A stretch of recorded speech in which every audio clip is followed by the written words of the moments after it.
Hi guys, today we're going to teach you how to find leaks in your paddleboard. There's two different methods. You can use the soapy water method, but today since we had access to a pool at Diver Supply, we're going to show you how to do it just in the water. So most of the common places that you're going to find leaks are around the valve or around the seams. So we're going to start checking and seeing if we can find some leaks today. So you just want to push the board under the water and look for bubbles.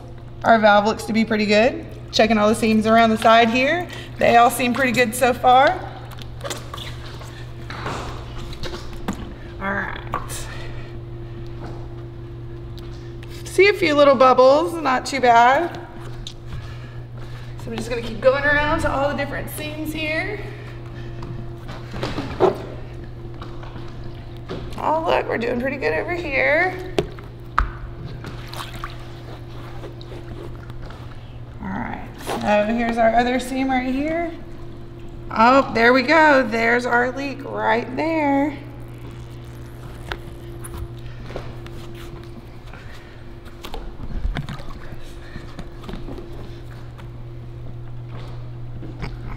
Looks like we're pretty good over here too. So we know where our leak is, so we know where to repair it. So this here is AquaSeal. You can find it on diversupply.com. It's about $8. You just follow the directions. You want to have a dry surface. It takes about 8 to 12 hours to set, but then you will be good as new. So stay tuned and we'll show you how to repair the seams next.